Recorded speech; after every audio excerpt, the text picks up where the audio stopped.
Right, ladies and gentlemen, welcome back to the Track Limits podcast team here. We've got a bunch of us here in the booth today. We've got myself, Phil, Deval, Josh and Chris to give you guys a recap of F1 testing from both weeks in Barcelona. What does the data mean? Who's clearly the ones to watch for Australia?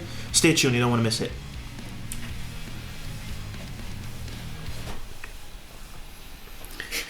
Right, so Formula One preseason testing. Where do we even begin? We'll start with the best, really. Should we start with who's come out on top? Yeah, fastest lap of both weeks was Valtteri Bottas, wasn't it? 1:15.7 in the Mercedes. In the Mercedes. Yeah. Did anyone expect anything different? Hamilton, not Bottas. True. I did actually expect Hamilton to be the one on top at Mercedes, but it was interesting. I'm sure he will be in the season. Mm-hmm.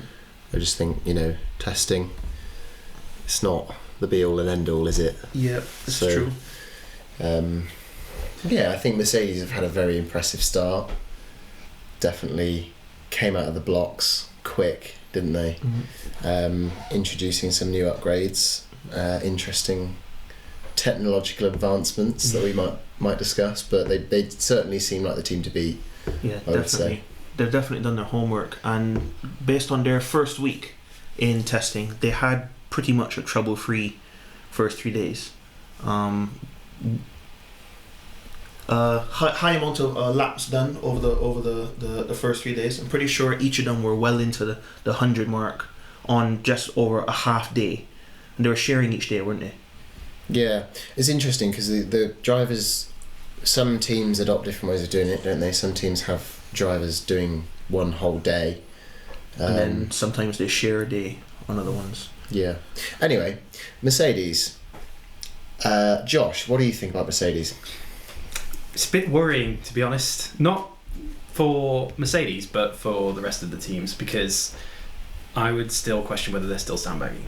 I think the fact that they've done a 15.7 and weren't even trying is a little bit worrying for competition this year. How do you know they weren't trying? I look at I'd say the difference between Hamilton's time and Bottas's time, they're not going to be doing different programs. I wouldn't imagine they'd give Bottas a qualifying run, Hamilton not a qualifying run, if you see what I mean. So maybe it was just conditions were absolutely perfect for Bottas's time, but I don't think they come into this and think, right, let's absolutely wipe the floor with them in testing. Yeah. They'll say, wait till Melbourne and show our true performance.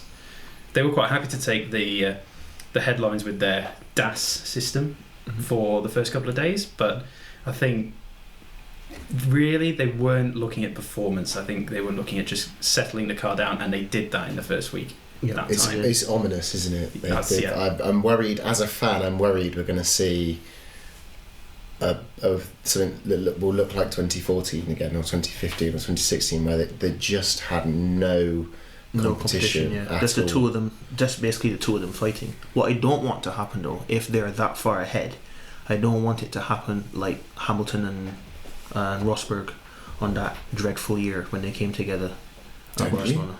Oh, it's quite spicy. I loved it. I mean, it was spicy, but they've got a very good relationship, and the team like that relationship. Yeah, but I would hate to see that.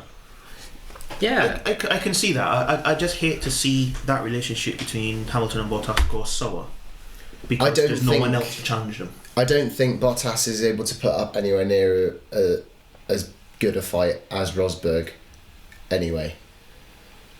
That might be a rather sweeping statement, but I think when Bottas joined Mercedes, it gave me a renewed respect for Rosberg and his ability to challenge Hamilton. Rosberg retiring, I think, was the best thing he ever did, because it made people realise, okay, he's not just a moaning idiot. He's actually quite a talented driver, and he was able to be on the tail, or if not in front of Hamilton, every week. Yeah. And you couldn't call it that year, 2016. You could not call who was going to be on pole. And I think with Hamilton and Bottas, you can comfortably say that Hamilton will come out on top. It's usually a surprise when Bottas is on pole compared to Hamilton, isn't it? Yeah. I find myself thinking, what where did Hamilton go wrong? Not Yeah, you look to a Hamilton mistake rather than a Bottas good lap. But Yeah. the times last year, no, I need to call on your guys' memory for this, but the times last year when Bottas won, was it from pole? in Australia. He Yeah, He Australia was won from from pole. pole. he won from pole. One from pole. I remember he didn't win from pole in Spain because he started on pole and then lost it and then couldn't recover. How many But- races did he win last year? 4? No, 3. 3. Yeah. Australia Suzuka. and maybe another one. Wasn't as many as Hamilton, was it? No. Yeah, that's the Um, point we're trying to make. Yeah. Yeah. You think, what is it? Maybe 8, 10 Hamilton won last year. Don't know off the top of my head, but he Enough to win the championship. by a long way. Yeah. Thanks. Cheers. Yeah. Someone wants to outside. interject. Yeah. Someone disagrees. It was 5. Yeah, get a I think brick through the windows. we've managed to completely leave testing already. But let's go back to testing. Let's get back to testing. Yeah. I want to touch on Williams for a sec because they've been standing out to me, and Latifi has actually been doing quite well. First car on the track on day one. Mm-hmm. So Well, that means I'm he's already very won it. pleased If about you're that. The only car on track, you won. Hang on, before we go any further, didn't we make a claim to Claire Williams? we challenged, well, not challenged Got them. a finger We out. sort of plead that they'd turn up because And do all the tests morning and I love evening. Williams. I think they I- have to be on the grid. So what we can agree together here today is that Claire Williams followed our instruction. And she was the first car on track. She was We the could first car say on track. took our They advice. took our advice, yeah. Yeah. Track limits changing the philosophy of motorsport for top F1 teams. I think that is an achievement for us. I think So we should Claire have a drink to Williams, that. if you're listening, You should hire all of us right now on this. But yeah, it's good to see Williams in there, and not at the back either. No. On all the tires. Granted, we don't know what fuel loads they're running. but I still see them being towards the back of the field. You'd hope that they're now sort of fighting for Q2. I'm thinking George Russell's going to get multiple points. Yeah. Or His first points. his first points and multiple, points. Yeah. I think 2. he'll be in the points several times this season, but I don't think he'll be able to regularly challenge for the points. But it's But certainly it's a a massive step up. step forward, yeah. Yeah. I think Williams looked at races like Germany last year and thought, if we just had a decent car, we could have even got a podium that day. It was that crazy a race, and they were just so far down that they were lucky to get 1 point.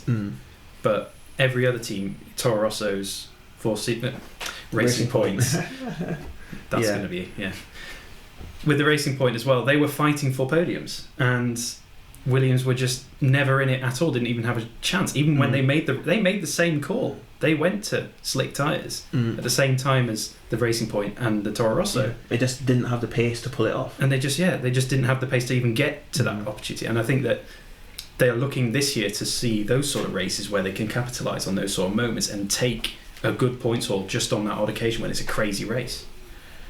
I've got some best times here of the pre-season testing over all the weeks, and in 10th is George Russell on the C5 tyre with a 1:16.8.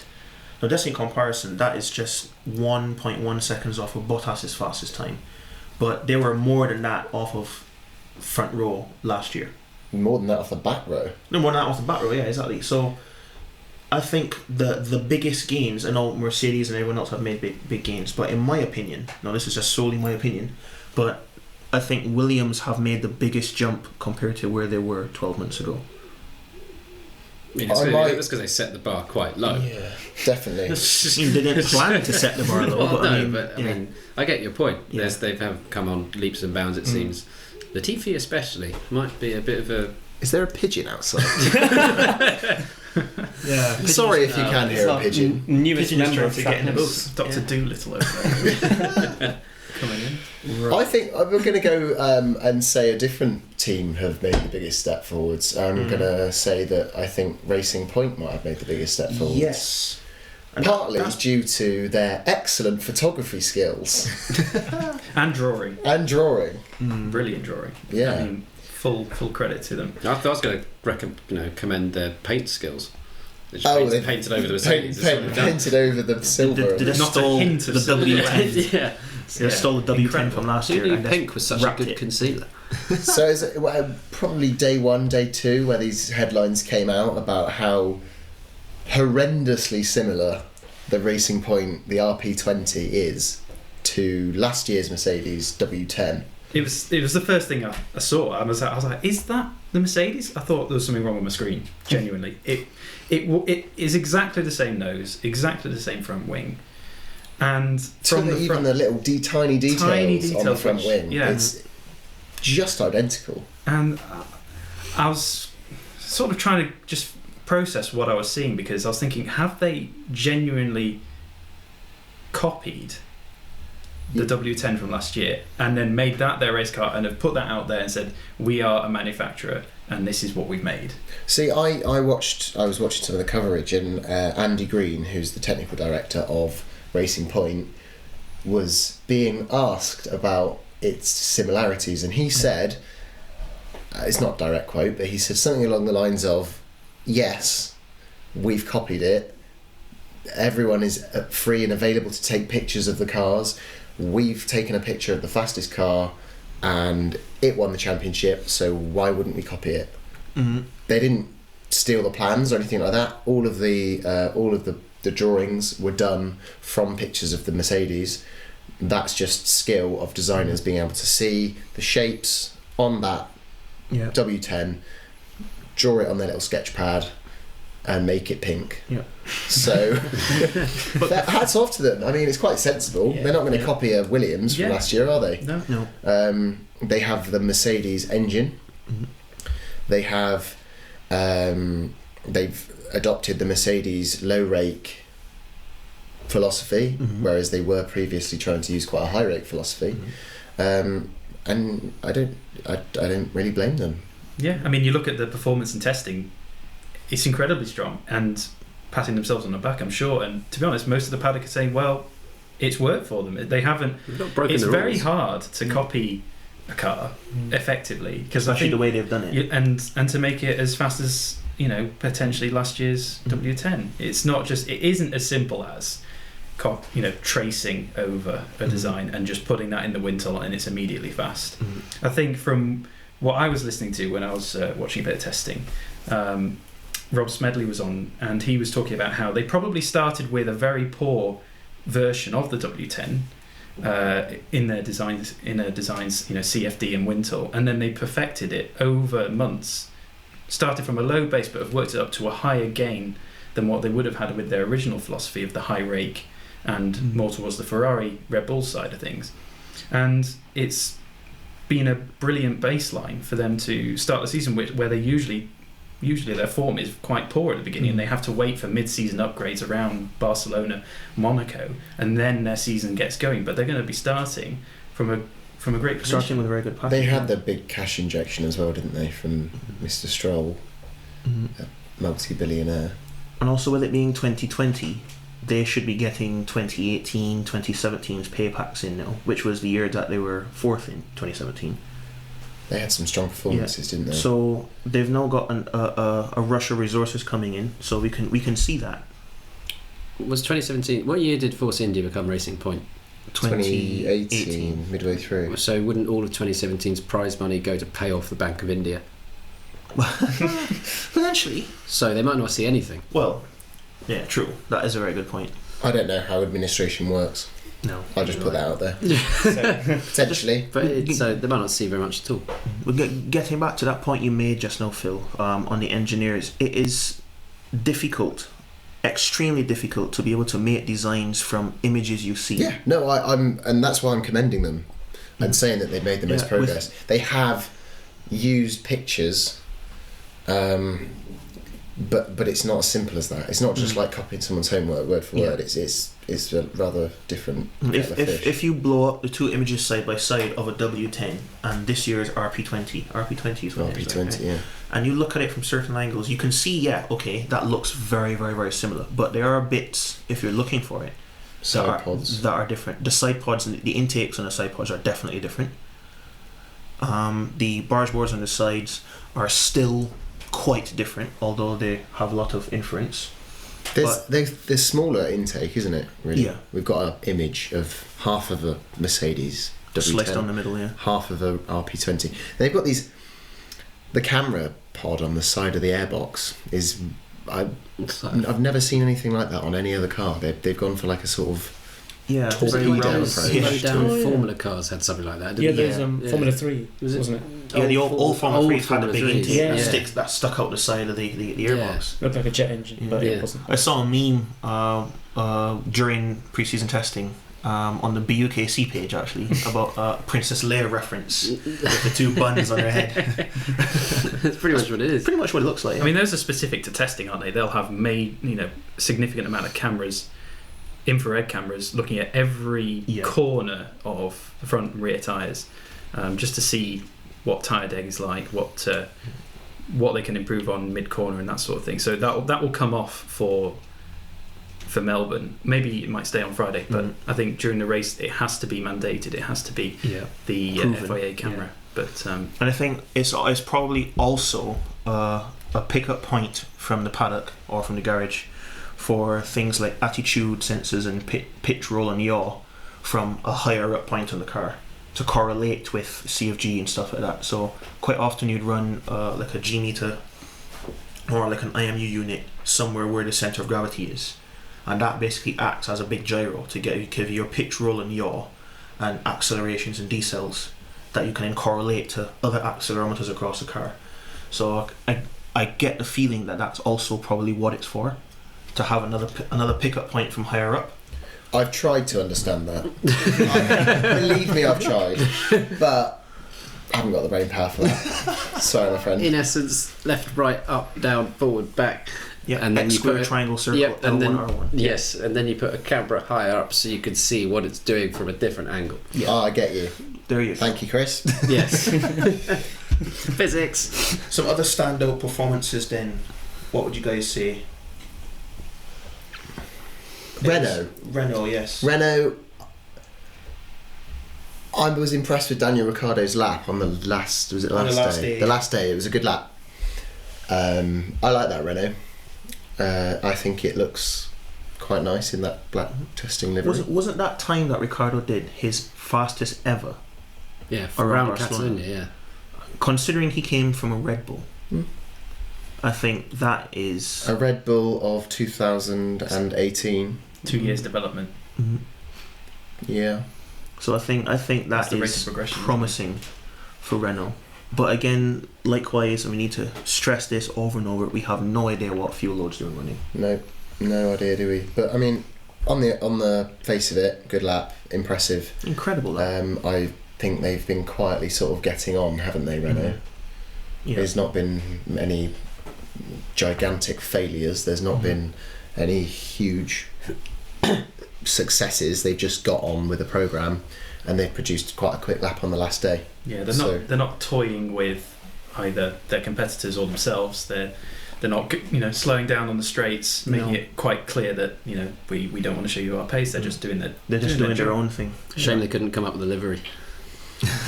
Well, we were discussing this before we pressed record.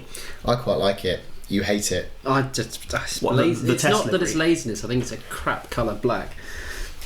you're talking about the test livery, that is. Well, they're gonna just.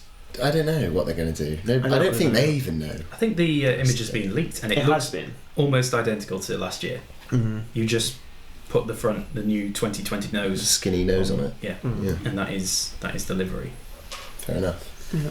So Renault's had a bit of Botox or a nose job. Lipo nose suction. Nose job. But as well as Ricciardo, you have to commend Esteban Ocon, my guy. I love him, I love the guy. and he's got in the car and been quick. He's just gelled with After a it. year off. He's been 2/10 off on the same tyres as Ricciardo for a car he's never driven. And on the day 4, which was the first day of the second week, and it was absolutely horrendous on track.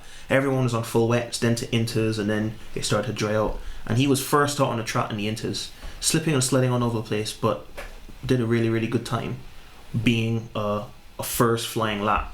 It wasn't quite an installation lap. He is impressive in the way. I seem to remember Yeah. in the Force India in 2018, managed to put it on in second at Spa. Spa, that was 2017. 2017, Yeah. was it? The year before the Halo. Yeah, so he's clearly quite a talented wet weather driver. He out-qualified Perez as well, that same event. And yeah, Ocon, again, going back to his work ethic, he's there before sessions start, he's walking around, he's looking at the sky, he's making funny faces at the fans in the little glass booth inside the garage. He's just an awesome guy. He was. I was watching on the first day. He was sitting quite high in that because he's tall. Yeah. He's a tall, thin man, and his head was a good few inches up higher than Daniel Ricciardo in that same car, and that is going to cause havoc with the aero because they. You know, it's like having a great big ball sticking out. Thing is, at least he wasn't wearing a purple helmet. True. Oh, the purple helmet did make me chuckle, but obviously a very nice gesture to Kobe Bryant, Black Mamba. Yeah. But getting back to that point of the high seat, I think there was a Top Gear episode once with Lewis Hamilton on it after he was at Mercedes, and he was talking about I'm not sure how they got onto that topic, but he raised his seat by 10 mil, and he said it completely changed your entire experience. It's like, oh, I can now see so much more, and that's just 10 mil. Yeah, well, it might. Think you've got, and not many of us. I certainly haven't had my head sticking out of anything travelling at 200 miles an hour. No. I would imagine that if your head's far enough up out of that car, it's going to try and rip your head off.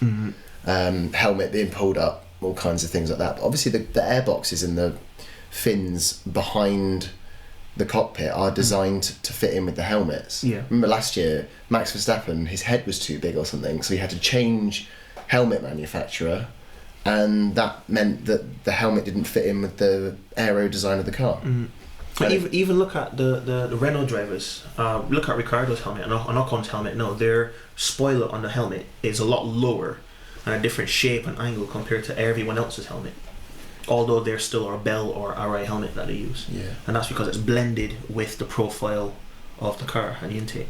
I don't think any other team does that. It's quite surprising because you look at that, who was in that car last year, Nico Hülkenberg, a tall driver. Yeah. Must be 6 foot at least. Yeah, and he's a broader guy, he's more built than Ocon as well. So the car last year, in terms of chassis shape and design, must have been built for him. He'd been in the team for a couple of years at that point. And Ocon steps in and he still doesn't fit. Yeah. So it really has to make you question, is he hiding how tall he is? Do we? Is he sitting? Is he lying? Is he lying on his? He's sandbagging his height. Yeah. Yeah. Any teams that had an absolute shocker? Ferrari. In Ferrari terms, they've had a shocker. Contrasting weeks, I'd say. Or the second week was slightly less bad. Yeah, probably less bad. First week, the headlines were Racing Point are going to have Ferrari. Yeah. I'd love to. Well, I wouldn't love to see it because I'm a massive Ferrari fan, but purely from being from a perspective of a fan that doesn't care, that would be good. That would be cool. That would be good. The neutral. Yeah, the neutral perspective. Yeah, if you're a full David versus Goliath all season long. Yeah. So why do you say Ferrari, Chris, and their shocker? I'm purely going off what they've done previous years of Ferrari go all out and set the fastest time in practice, and then all of a sudden Australia they don't turn up. So either they're just being like, oh, there's no point, we're not going to turn up on Australia, so it doesn't matter, or they're genuinely off the pace, which I think is much more likely. That, and they've had a couple of gremlins. Good word, that, gremlin. That's a great word. With their engine and things, Vettel and Leclerc have missed time from it. For testing. I think with the Ferrari, they've come out and said, haven't they, that they are not trying to prove anything. They're just getting on with their own program. Whereas previously, they've sort of gone to pre-season testing with a bit of a point to prove about how quick their new car is. Trying to get in other teams' I think they're maybe trying to play the game, but whilst playing the game, they've realised that they wouldn't be able to win the game. And oh no, we've made a dog. So I don't know. I'd love to see them turn up and be able to compete with Mercedes, but I just can't see it after that. It doesn't look like they've got the pace in the car. I think But don't because go on. I think something else is because they've changed the rake of the car and they've gone to a more Red Bull style of things. It's taken a while to get used to everything. Yeah, it's all new for them. It's all new for them. Does the track necessarily suit that philosophy? Well, yes, each track will be different. wouldn't it? Each track. I think Catalonia does kind of suit. Well, I know there's a lot of high-speed corners in that track, but therefore you need a little bit of rake to make sure the car doesn't just slide across the track. Yeah. But I think it's more of a point of also the car would therefore suit Seb as well. You'd think so. I'm so surprised Seb hasn't done better, to be honest, because back when he was at Red Bull, that car was basically just his arse was in the air quite a bit, which Ferrari have now done. I think in a move to appease Seb, because obviously last year he didn't do very well, and he did do well, but not for Seb and Ferrari. So I think they've gone down the route of trying to be like, yeah, we'll give you a car you could drive, and then he hasn't driven it very well. You look at onboards from Vettel last year, and the body language of him inside the car, it's as if the front just wasn't there, and he's wrestling it or having to get up the throttle to then get it rotating. He likes and sometimes rotated it rather a lot. I would argue multiple times in traffic.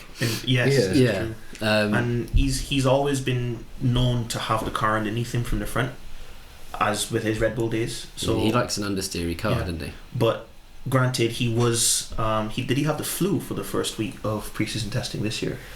Was that Seb? He wasn't very well, was he? Because Leclerc Leclerc had to get in the car on the first day. Yeah. I think he had the flu over the weekend or something and was just getting over it. So he may not have been feeling himself on the first week, and the onboard from the 1:16 time that he did, was it 1:16? 1:16.8. I can see that. 1:16.8, yep, on the C5 tyre.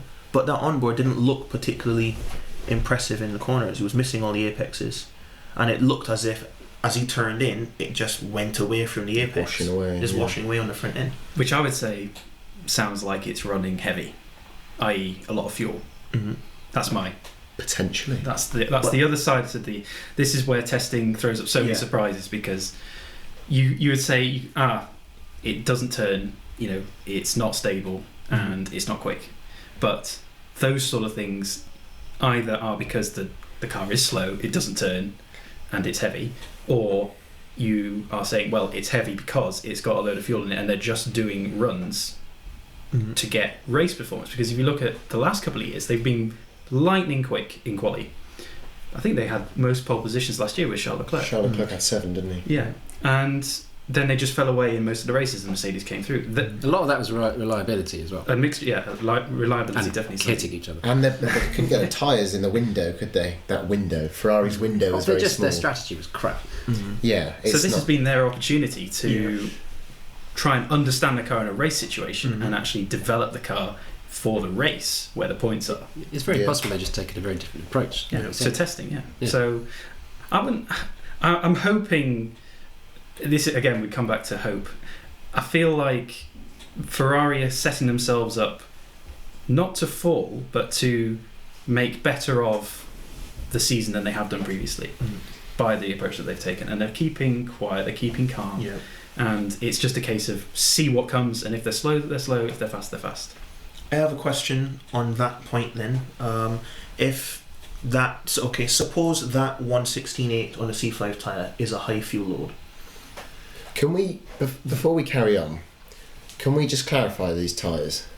Because ever since they changed away from all of the words, we used to have the hyper soft, ultra soft, super soft, soft, medium, hard, slightly less medium rare. Many different reiterations of hardness. Yeah. I agree, because I don't really watch F1 and I don't know what a C5 tyre is. I watch F1, but I do not know what. Arguably, I should know, but I don't know what that means. So, Dom, take it away. Where's Martin Brundle when you need him? Well, they've cut back on the amount of compounds. So, correct me if I'm wrong, Josh. I'm pretty sure right now we're at 3 with a hard, medium, and a soft. In the race. Yes, they take 3 compounds, but they take 3 compounds from a collection of 5. So are we saying that C5, presumably the fact that Bottas has done a C5 lap 1:15.7. C5 is the softest compound. Yep. Therefore, the stickiest tyre. Yes. Fastest around the track. C1, mega hard. C5 is your Endurance. is your run of the mill hypersoft. Absolutely. Okay, I've got you. And C5 is what C1 they'll all be hard. running on Monaco for So qualifying. yeah, that tyre will not run at Barcelona this year in quali. That C5 tyre, they'll probably go for the C4 as the softest.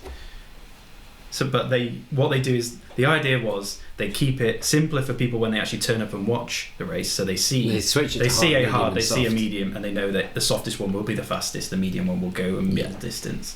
But then for all the anoraks, they can go, oh, that's a C3, and then they know how quick it's going to be. I can now do that. I know more than you do about these tyre compounds. Yeah, tyre compounds then. I'm understanding that now. Also, obviously some people that might be listening to this don't know what we're talking about as in high fuel loads. So the cars run different levels of fuel in qualifying to when they do in the race. In the race, all of the Formula 1 cars start a race with 105 kilograms of fuel on board. And looked at the 10 kilograms of fuel around the Catalonia circuit is worth roughly 0.35 of a second, so 3.5 tenths of a second slower for every 10 kilograms of fuel you put in the car. So if Ferrari are running high fuel loads, like you've said, then maybe they're running 30 kilograms of fuel. That's going to be 30 kilograms more than other teams. That is essentially a second off the pace, and that's why testing's so difficult, because nobody knows how much fuel is in the car. That's the main reason why it's difficult, isn't it, to know at testing the fuel loads. That's a good point. That brings you back to the question I was going to ask Josh just now. Sorry. As okay, if that run from Vettel was a high fuel load and it was on the C5 softest tyre, in what scenario in a race would that be? That in my understanding is, if you're running high fuel loads on the softest tyre, that is probably a race start. And if you're in a race start, chances are you're getting lots of wash from cars in front of you if you're not on pole. So would that be representative of the first stint in a race at a high fuel loading, despite him being in open air when he set that time? Well, that's a very good question, Dom. I'd have proud to. of that one. You've gone up the inside there and forced me off track with that one. That is a very difficult question to answer, because I'm not saying they're running full tanks, because it could be half tank distance that he's done that. I don't know where, when, and in what circumstance he set that time. I mean, Leclerc went half a second quicker. I can see that he did a 16.3. Vettel did a 16.8 on the same tyre. Yeah. So again, it's going to be different. It's different times, different days potentially as well. But the sort of running that they're doing, if they're going to be on high fuel, that's the sort of situation that would be in. Yeah, race start, softest tyre, see what happens to that tyre, so that they can then work out a setup so that they can either keep the temperatures up, keep the temperature down, keep the balance stable, and all that sort of thing. It could be a mid-fuel run. I'd probably say if you're going to be setting that sort of time, it's unlikely. If he did that time on full tanks, then the championship is theirs, because that's going to be seconds. Yep. Seconds. I think usually when they run a qualifying time, when they run a race time compared to a qualifying time, they're usually 5 or 6 seconds off. So I think that time there is probably running slightly higher in terms of fuel compared to what I'd say a Renault or a Racing Point would be running. So at a guess, that could be, say, a simulation of the end of the first stint. You're just getting into open air, fuel's burning off, and you're still on soft tyres that have reasonable amount of life in them. At a guess. I'd say there's more than enough life for what is essentially a slower paced qualifying lap. Yeah. Okay. And that's quite different to what other teams were doing during testing. So that's quite interesting. I think that's something to watch for. I think just looking at the general approach that they took in testing, particularly the second test, is that they were heavier on fuel, just visibly from what we were hearing from the sidelines when people were going to watch them. It seemed like they were running it wasn't turning into the apex as good as some other cars, and it just seemed a bit more Sluggish. sluggish, and just didn't want to turn as some other cars do. Didn't really hear much from McLaren, did we? They've just been really quiet, getting on with it. Same for AlphaTauri, same for Alfa Romeo. Yeah. Kind of just under the radar. One thing I want to make a point of Haas though, and I think, again, this is just my opinion, but they've been down in the timesheets, they've been down in the lap, a number of laps contested, and they don't seem to be vocal about any issues that they may be experiencing. They haven't had any reliability issues either. That close relationship with Ferrari, maybe even adopting their new testing strategy of making it look like they're really slow. But one thing's for certain, we can agree that they haven't done any qualifying runs over the 2 weeks, because their fastest time is from Romain Grosjean on the C4 compound tyre and a 1:17.037, which is quite a ways off of the rest of the midfield, even Williams. So again, either that or we've got a new back row this year. Who knows? Fireworks. Yeah. So just generally, do we think top team Mercedes? Then we've got in there Red Bull, second, third. I would go with Fezza. The Ferrari. Yeah, I would go with the big three again. And then we're thinking about McLaren, Renault. Racing Point, Renault. Racing Point, Renault, McLaren are going to be very, very close. Potentially, I think, challenging for podiums. I reckon. I would like to see that. That would be good. I'm maybe even, I don't know, but I think McLaren might not be so comfortable in that fourth position this year. True, but this is just going off of testing. Exactly. We need to wait till Australia, Yeah, we'll see. and then potentially wait till Barcelona again Yeah. in a couple of rounds' time Yeah. to see. Then we're gonna have AlphaTauri, Alfa Romeo, Alfa Romeo, and the Haas, mixing it sort of towards the lower end of the midfield. lower in the midfield. Williams, we don't really know. I'd like to see Williams get some points this year, though. Yeah. They need to, and I think they will get some points based on the performances they've done. Which day was it in the first week that Latifi was running in the top 5 at one point in the morning session? I don't know. And it wasn't even on the softest tyre either. He had a really good run that day. It might have been when it dried up, wasn't it? Yeah.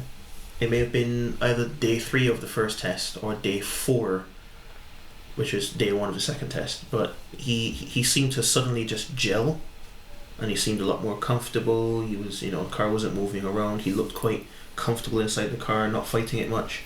And I think that's really, really good for him to have in his back pocket going into Australia, knowing that he's the new kid in class.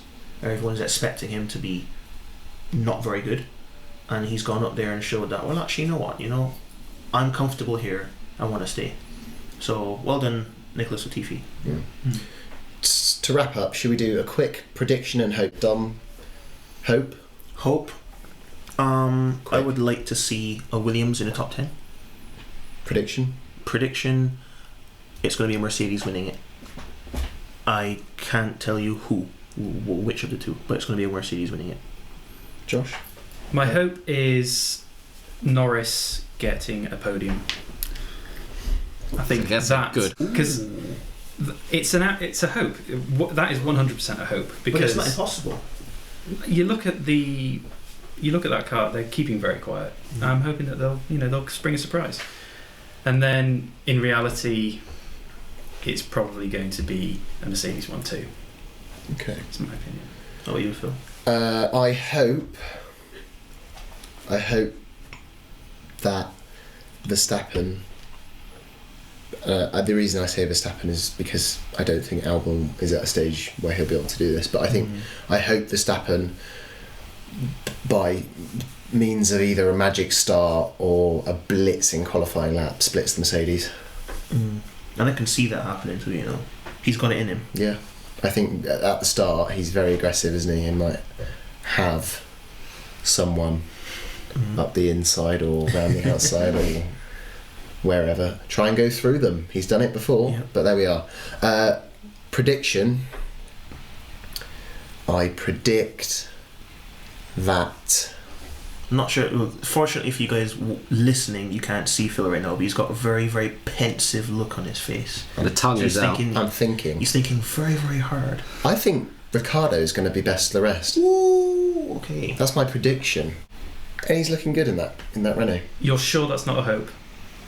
You're sure? That sounds right. Okay, you know what? We're going to 2 hopes, 1 prediction from me. All right, we'll go for the standard one, and I'll predict that Haas are going to be at the back of the field. Yes. And have some form of pit stop mistake. They have to mess up the pit stop. Well, what do you, Deval? I hope the young ones will do good. Top 5 podium. For the young people? The young peeps. Sainz, Norris, Verstappen or Albon in the top 5, or even a podium, hopefully. And prediction, obviously, Mercedes 1-2. Mercedes 1-2.